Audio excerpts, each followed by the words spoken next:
పవన్ కళ్యాణ్ లాంటి వ్యక్తి మైక్ ఎత్తుకుంటే ఊగిపోతాడు. ఆడవాళ్ళకి అన్యాయం చేస్తే రోమము పీకేస్తాను, వాళ్ళ తలరాతలు మార్చేస్తాను, వాళ్ళ చర్మం ఒలిచేస్తాను, వాళ్ళ చేతిరాతలు మారుస్తా అంటాడు. ఈరోజు ఏం చేస్తున్నావు పవన్ కళ్యాణ్ అడుగుతున్నాను. ఈరోజు నీ పార్టీలో తప్పు చేసిన వ్యక్తుల్ని నువ్వు శిక్షిస్తుంటే ఈ పరిస్థితి వచ్చుండేదా అని అడుగుతున్నా. ఎప్పుడు జానీ మాస్టర్ తప్పు చేశాడో ఆ రోజే నువ్వు అందరికీ స్ట్రిక్ట్గా వార్నింగ్ ఇచ్చుంటే కిరణ్ రాయల్ అనేవాడు తప్పు చేసుంటాడా?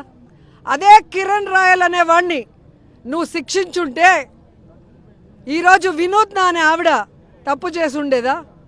నువ్వు వినూత్న తప్పు చేసినప్పుడే పార్టీ క్యాడర్కి ఒక స్ట్రిక్ట్గా వార్నింగ్ ఇచ్చుంటే ఈరోజు శ్రీధర్ లాంటి ఎమ్మెల్యే, మీ జనసేన ఎమ్మెల్యే ఈ విధంగా ఆడపిల్ల జీవితాన్ని నాశనం చేస్తుంటాడని అడుగుతున్నా. అంటే నీ ప్యాకేజీలు నీకు ముఖ్యం, నీకు స్పెషల్ ఫ్లైట్లు ఇస్తే చాలు, ఎవరు ఎక్కడ చచ్చినా పర్లేదు అన్నట్టుగా నీ ప్రవర్తన కనిపిస్తుంది. కేవలం చంద్రబాబు నాయుడు ప్యాకేజీల కోసం జగనన్నను తిట్టడానికి ఈ ఆంధ్రప్రదేశ్కి వస్తావు తప్ప ప్రజలకి కష్టం వచ్చినప్పుడు వాళ్ళని ఓదార్చడానికో, ఆ కష్టం చేసిన వాడిని శిక్షించడం కోసమో, లేదా ఆ విక్టిమ్ ఎవరైతే ఉన్నారో బాధితులు వాళ్ళకి న్యాయం చేయడానికి ఏ రోజైనా నువ్వు ఆంధ్రప్రదేశ్కి వచ్చావని ప్రశ్నిస్తున్నా. ఇది జనసేననా, కామసేననా, కామాంధుల సేన అని ఈరోజు అందరికీ కూడా అనుమానం కలుగుతుంది. అసలు అంత అశ్లీలంగా ఒక వాట్సాప్ వీడియోలో ఒక ఎమ్మెల్యే అంత జుగుప్సాకరంగా బట్టలు లేకుండా ఆయన చేస్తుంటే ఆయన అమాయకుడు అంట.